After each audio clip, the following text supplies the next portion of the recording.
Chanter le cantique 813.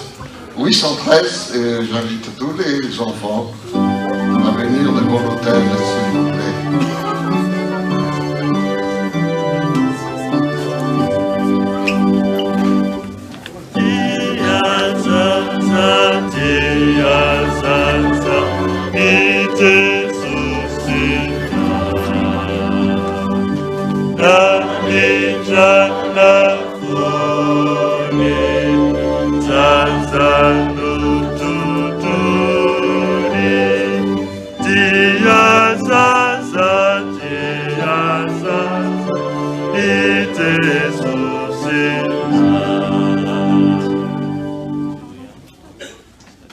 Bonjour les enfants, ça va? Ça va, merci. Nous allons prier pour commencer. Prions. Merci Seigneur pour ton amour et ta grâce. Merci pour ton amour que tu nous donnes chaque jour. Merci car c'est grâce à toi si nous pouvons être ici en ce moment pour écouter ta parole. Nous te demandons, Seigneur, de nous pardonner, de nous laver, de purifier nos cœurs, Seigneur, et d'ouvrir nos cœurs pour recevoir ta parole. Guide-nous, Seigneur, dans tout ce que nous devons faire et nous remettons ce moment entre tes mains. Je te demande de bénir chaque enfant ici présent, chaque enfant de l'Église, Seigneur, et tous ceux qui n'ont pas pu venir aussi. Je te demande d'être avec chacun d'entre nous et d'ouvrir nos cœurs, Seigneur. En ton nom seul, je fais cette prière. Amen. Alors, la parole d'aujourd'hui, les enfants, se trouve dans l'Évangile de Jean. L'Évangile de Jean, chapitre 1, du verset 19 à 28. Écoutez bien, je vais lire au nom de Jésus. Voici le témoignage de Jean lorsque les Juifs envoyèrent de Jérusalem des prêtres et des Lévites pour lui demander « Toi, qui es-tu » Il déclara et sans restriction affirma « Moi, je ne suis pas le Messie. » Ils lui demandèrent « Qui es-tu donc ? Es-tu Élie ?» Et il dit « Je ne le suis pas. » « Es-tu le prophète ?» Et il répondit « Non. » Ils lui dirent alors « Qui es-tu » Nous devons donner une réponse à ceux qui nous ont envoyés. « Que dis-tu de toi-même » Moi, dit-il, je suis la voix de celui qui crie dans le désert « Rendez le chemin du Seigneur droit », comme l'a dit le prophète Ésaïe. Ceux qui avaient été envoyés étaient des pharisiens. Ils lui posèrent encore cette question « Pourquoi donc baptises-tu si tu n'es ni le Messie, ni Élie, ni le prophète ?» Jean leur répondit « Moi, je baptise d'eau, mais au milieu de vous se trouve quelqu'un que vous ne connaissez pas. Il vient après moi, mais il m'a précédé, et je ne suis pas digne de détacher la courroie de ses sandales. » Cela se passait à Béthanie, de l'autre côté du Jourdain, où Jean baptisait. Amen. Vous avez bien entendu? Vous avez bien écouté? Alors, lorsque les prêtres et les Lévites ont demandé à Jean qui il était, qu'est-ce que Jean avait répondu? Oui?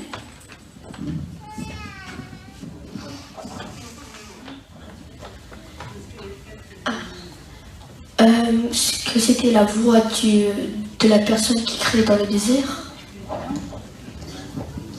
Il n'est ni le Messie, ni le prophète, mais qu'il est la voix de celui qui crie dans le désert pour dire « Rendez le chemin du Seigneur droit » ou « Préparez », c'est-à-dire « Préparez le chemin du Seigneur ».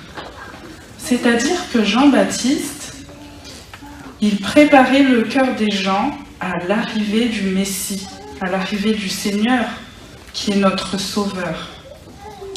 D'ailleurs, dans les versets que nous avons lus, Jean il a dit que ce Messie tant attendu, il vient après lui. Et c'est qui ce Messie? C'est qui ce Messie qui était tant attendu? Oui, Mathis? C'est Jésus, très bien. C'est Jésus, le Messie qui était tant attendu. C'est lui notre sauveur. Et en attendant l'arrivée de Jésus, il fallait que Jean-Baptiste prépare le cœur des personnes qui l'écoutaient afin de recevoir Jésus. Il fallait préparer le cœur des gens pour recevoir le Messie, pour recevoir ce sauveur, pour recevoir ce roi. Il fallait un cœur préparé, il fallait préparer le cœur. Et qu'est-ce qu'il a fait de particulier, Jean? À part, en plus de prêcher la bonne nouvelle, l'évangile, oui? Il a baptisé des gens. Oui, il a baptisé Jésus aussi, très bien. Donc en plus de prêcher la bonne nouvelle, le royaume de Dieu, il a baptisé les gens pour ramener les personnes à la repentance.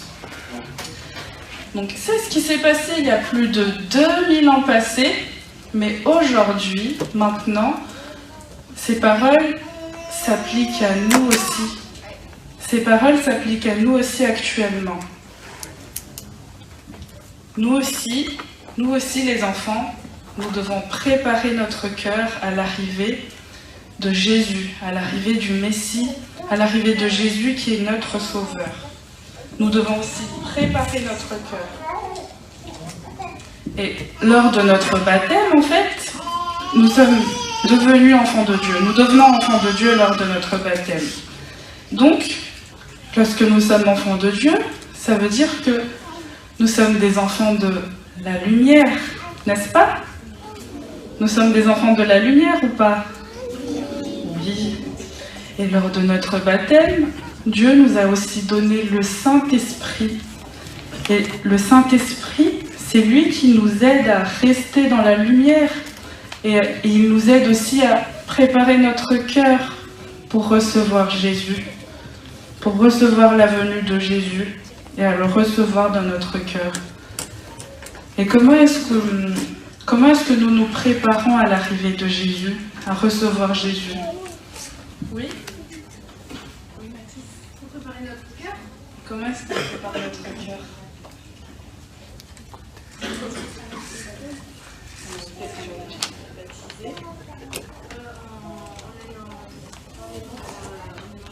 En aimant Jésus, très bien. Oui? Avoir confiance en lui, très bien. En apprenant sa parole, très bien. Donc comme nous sommes des enfants de la lumière, alors nous devons marcher dans la lumière. Et comment est-ce que nous pouvons marcher dans la lumière? Qu'est-ce qui nous guide? C'est quoi la lumière? Oui?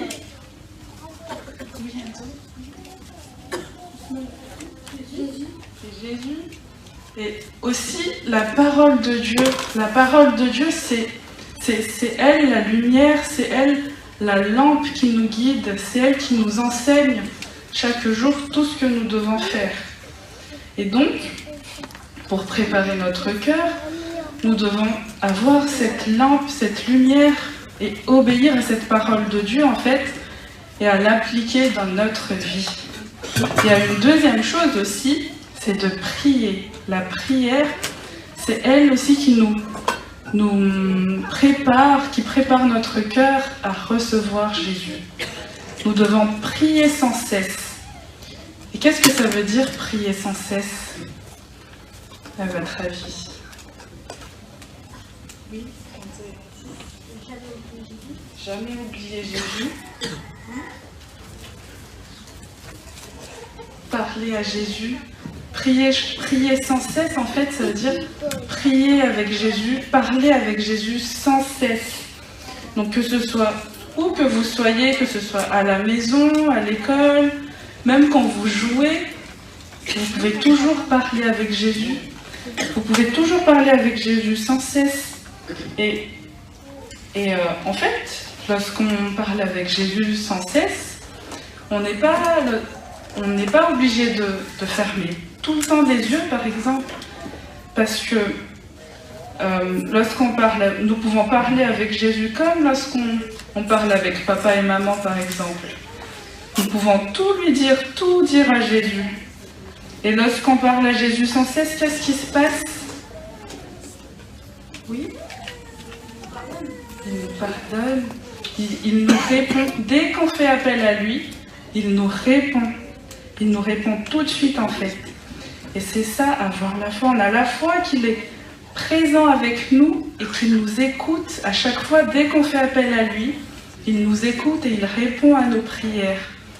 Dès qu'on parle avec lui, il nous écoute, il est présent et il nous répond. Et c'est ce que Dieu veut qu'on fasse pour préparer notre cœur afin de recevoir Jésus. Il veut que nous obéissions à sa parole qui est une lumière, qui est une lampe à nos pieds, qui nous guide. Et il veut aussi que nous lui parlions avec lui sans cesse. D'accord les enfants? À Dieu seul soit la gloire. Amen. Qui est-ce qui veut prier pour terminer? Prions. Seigneur Jésus, merci pour ta grâce, pour ton amour. Pardonne-nous pour nos péchés. Seigneur, bénis-nous et protège-nous s'il te plaît. Merci pour la protection que tu viens de nous donner. Et merci de nous avoir baptisés, Seigneur. Merci de nous avoir envoyé ton Saint-Esprit. Car c'est toute la communion fraternelle de l'Église, Seigneur, qui te parle. Alors, s'il te plaît, pardonne-nous, car nous sommes des pécheurs et tu nous aimes quand même, Seigneur. Alors, nous implorons ton pardon. Faites que cette journée se passe bien, qu'après l'église, Seigneur, ça se passe bien aussi. Et que toutes les autres journées, Seigneur, du futur, se passent bien. Merci pour ton souffle de vie. Et nous te demandons de chasser tout mal de nous, d'éloigner tout mal de nous, Seigneur. Et de nous protéger et d'envoyer tes anges, Seigneur, pour qu'ils puissent nous garder et que nous ne fassions pas de péché. Je fais cette prière au nom de Jésus-Christ, tout puissant de Nazareth. Amen.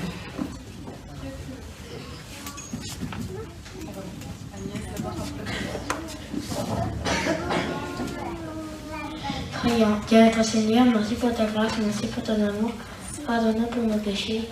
Merci car tu nous as appris toute cette prédication. Merci car on est bénis par toi. Pardonne-nous pour tous nos péchés, protège-nous, faites qu'on soit à la droite de Dieu et pas à la gauche du diable. Et merci beaucoup car c'est toi qui as inventé la prière. Notre Père qui est aux cieux, que ton nom soit sanctifié, que ta règne vienne, que ta volonté soit faite sur la terre comme au ciel. Donne-nous aujourd'hui notre pain de ce jour et pardonne-nous nos offenses comme nous aussi nous pardonnons à ceux qui nous ont offensés. Et ne nous avons pas dans la tentation, et délivre-nous du mal, car c'est à toi qui appartient, le règne, la puissance et la gloire, au siècle des siècles. Amen.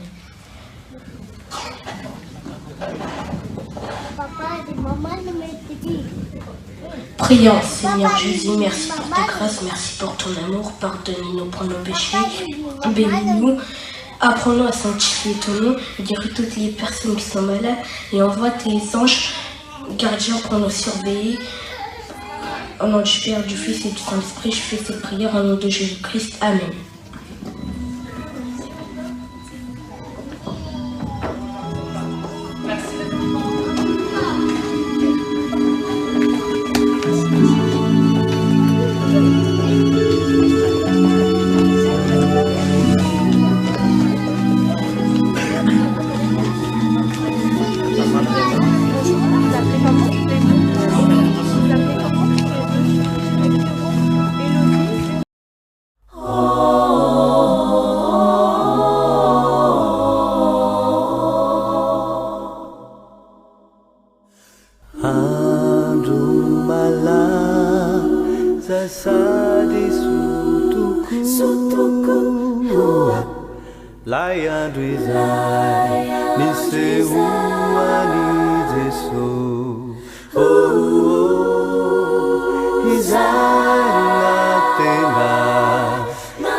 Mafi, fe fatu Gani panavutra Avi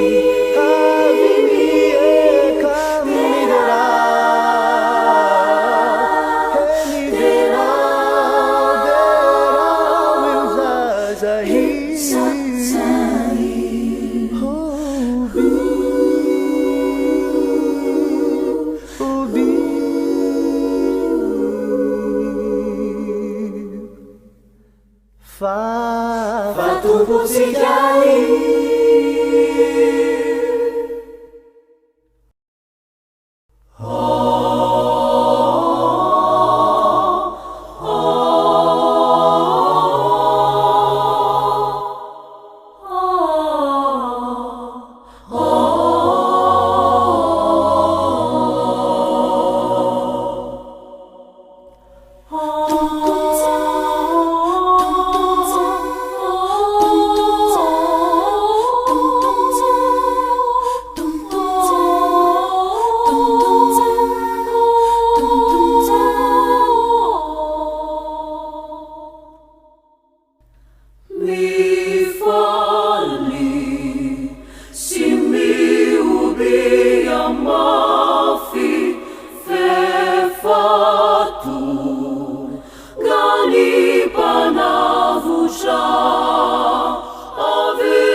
Tera siaza nua tulu chai Wana orize so zay tera kanio Kamba mandresa ny fanati chai Uzava manipufuna Tera siaza nua tulu chai Wana orize so zay tera kanio Kamba mandresa ny fanati chai Uzava manipufuna tuku Tera siaza nua tulu chai Wana orize so zay tera kanio Kamba mandresa ny fanati chai Uzava manipufuna tuku Uzava manipufuna tuku Uzava manipufuna tuku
Prions.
Haubiza hawe hauvetuika batanawiye hauvijesusi haubiza hawe hauvetuika batanawiye hauvijesusi haubiza hawe hauvetuika batanawiye Natujane tu hamujana aminutama Misainata ametuika matena Natujane tu ya mujana aminutama Misainata ametuika matena Natujane tu hamujana aminutama Misainata ametuika matena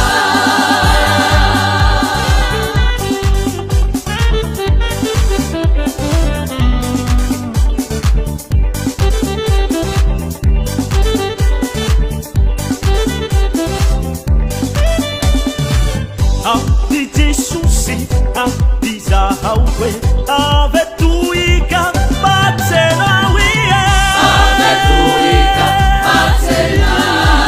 Avijesusi aviza hawe avetuika batanawiye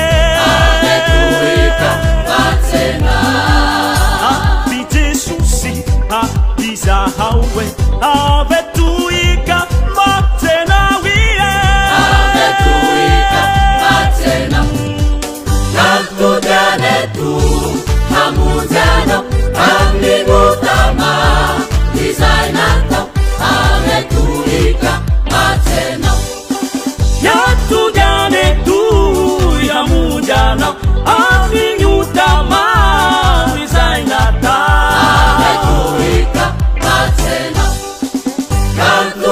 Natujane tu hamujana aminutama Misainata ametuika matena ametuika matena ametuika matena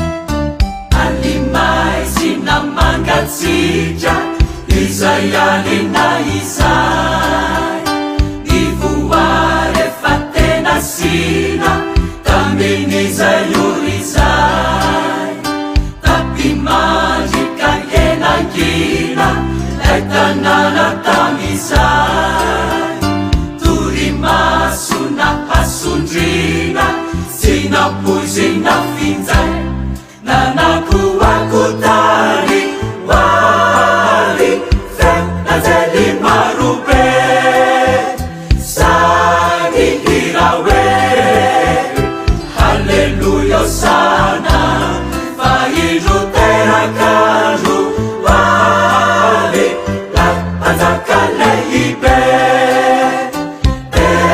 Jesus yanye La yanara nisisai Jesus yanye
izayalina izay fampamonjy mbe fanomena tamin'izayonizay notolorana famonjena lay tanàna tamizay hatr'izao mbola manantena rinoely maminay izao mitomboka ao anaty hitaty faliambe fa Jesosy re teraka mantsika mipololotra tsy maty fiterana lehibe isaoranany e andriamanitsika isaoranany e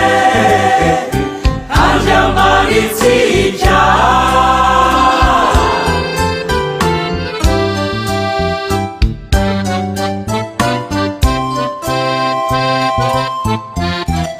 falimiobinyanarana izarehetra nafotana ivoninaitranehoana ry andriamanitra tompo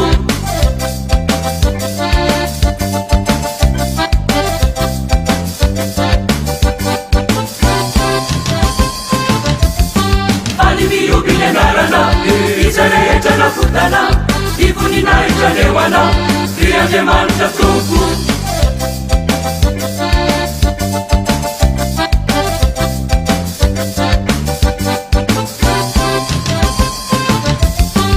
ilafisaorana sangatray fankalazana ho anao iray fiainana tsara mandraiky izay atolotrao ny manompo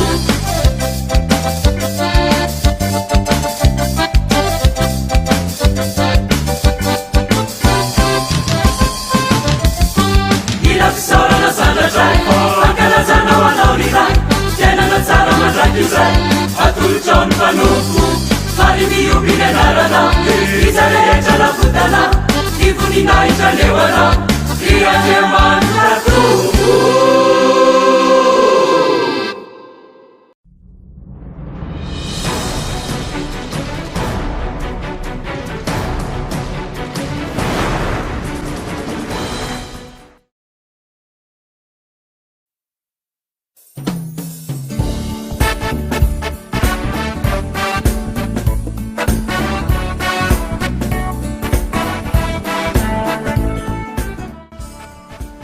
fa Jehovah Andriamanitra reo no Andriamanitra avo indrindra sy tompony tompo. Deutéronomia 10:17.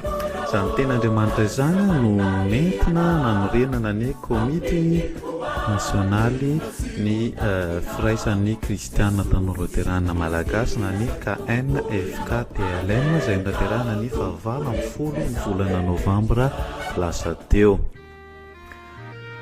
Io komity nasionaly io no nentina nandiniana ny raharahany FKTLM sy ny fidina ihany koa ireo izay ho birao vaovao hitantana izany FKTLM izany. Ny tonian'ny FLM pastora Cody Besoa sy ny KMSL coach pastora Zakodas Ratifiarvony izay filohan'ny synodam-paritany Antananarivo moa no nitarika ny fotoana fifidianana rehetra. Ny komity nasionaly firaisan'ny kristiana tanora luterana malagasy na ny KNFKTLM dia notanterahina tao amin'ny FLM Morarano synodam-paritany Thomas na ny SPTM.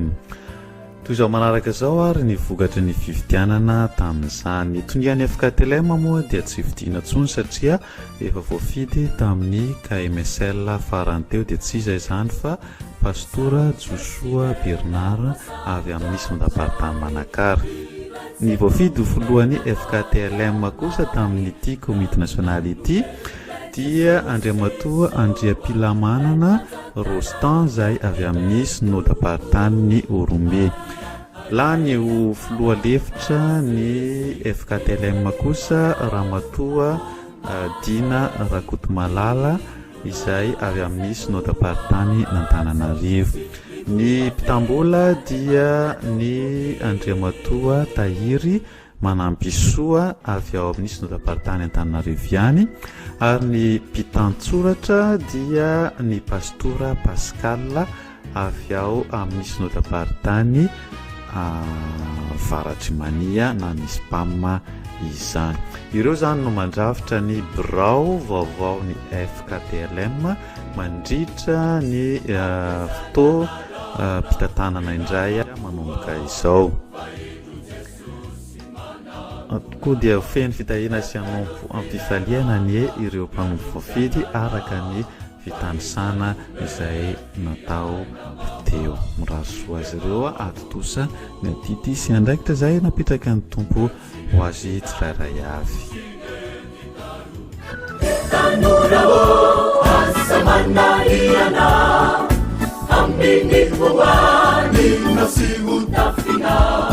Jesus Christi satumbulino aneka tumpuni isaure fetiza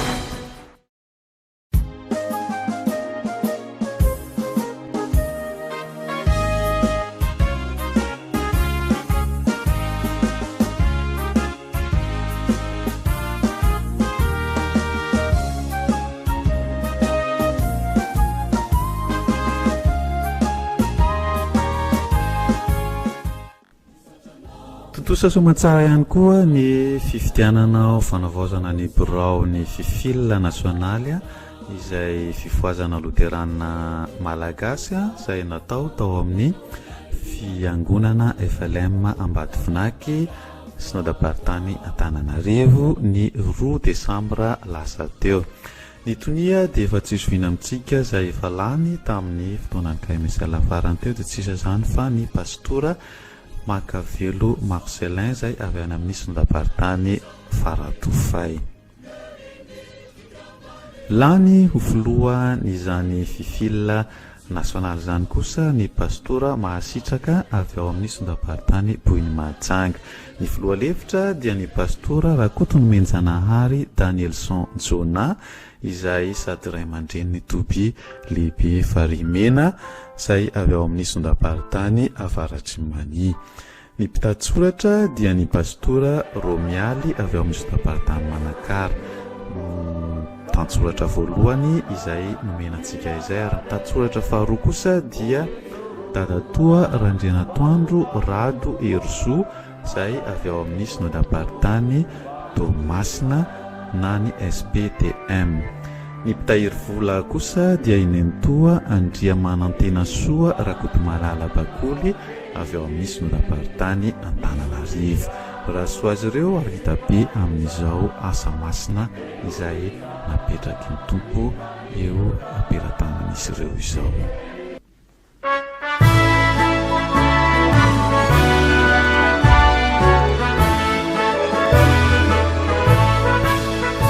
Mitsangana izao mitsurua vavuatsu anupiana maereza rikiuma zutua fa Jesusi lumiantsuana bivununa izao panupu anambara mazava ue Fantacho zainu Kude Jesusi leba muziku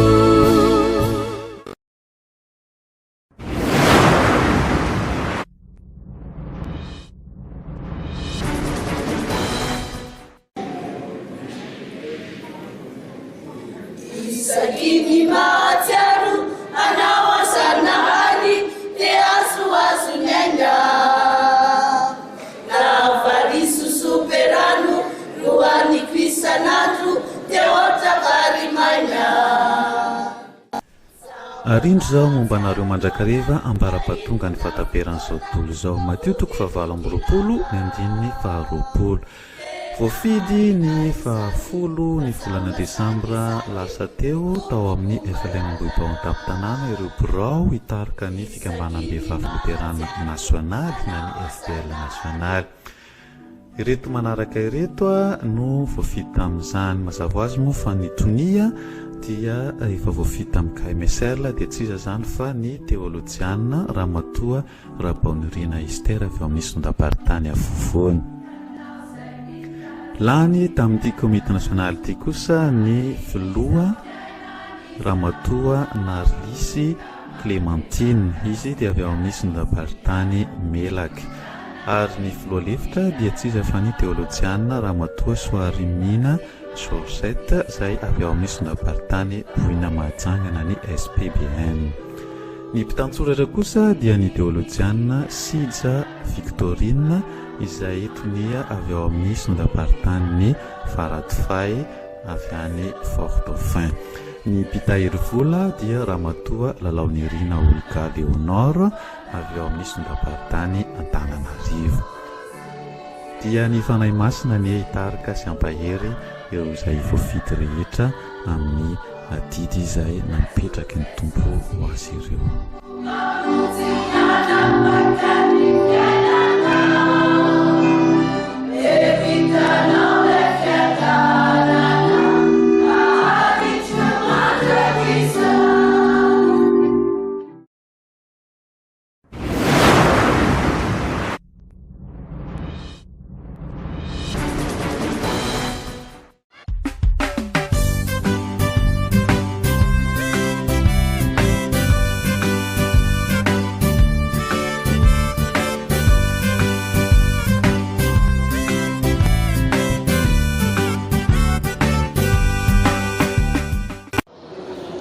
Araky ny voasoratra ao anatin'ny diaritsika fiangonana luterana malagasy dia ny lehilahy rehetra ao anatin'ny fiangonana no antsoina hoe fikambana-dehilahy.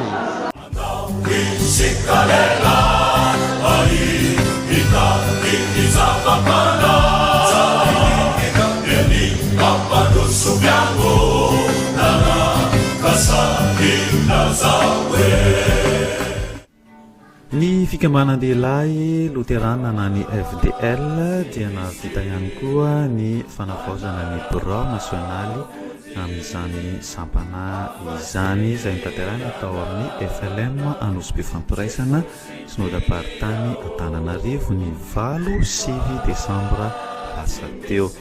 Izao manaraka izao ny vogatry ny fifidianana izay nitarihan'ny tonia lefitra ny FLM dia Ramatoa Teolojiana Toromary Mananato. Ny tonia dia efa fantatsika izay voafidy tamin'ny KMSL dia tsy iza zany fa ny pastora sonantenaina François avy ao amin'ny sondam-paritany Tomasina SPTM. La ny voalohan'ny FDL national kosa dia Andriamatoa Victor Noël avy ao amin'ny sondam-paritany Fierenana Toliary na ny SPFD. Ny filoha lefitra kosa dia pastora Vonazo Claude avy ao amin'ny sondam-paritany Arvony. Mpitantsoratra voalohany pastora Bemisy Modeste avy ao amin'ny sondam-paritany Atsinanana. Ny mpitantsoratra faharoa dia Andriamatoa Maharo Emmanuel avy ao amin'ny sondam-paritany Boiny Mahajanga na ny SPBM. Ny mpitahiry vola kosa dia Andriamatoa Rabiarsolo Charles avy ao amin'ny sondam-paritany Antananarivo. Miarahaba ary mirasoa azy ireo amin'ny aty tsy andraikitra ihany koa isika ahefa be amin'ny asa ny tompo.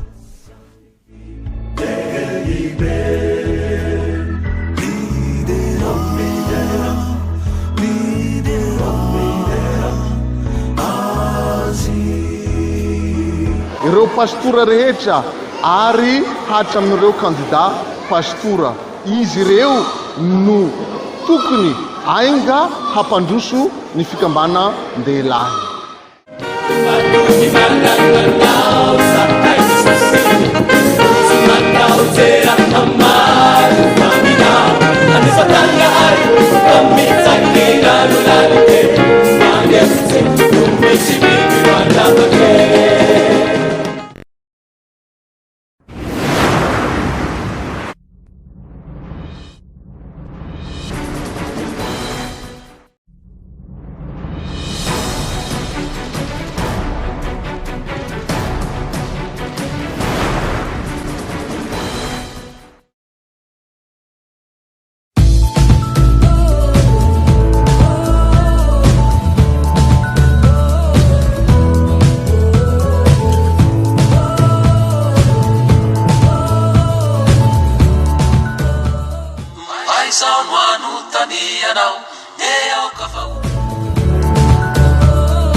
Timbakivy tsy mety sasatra, sikatily miasa fatratra.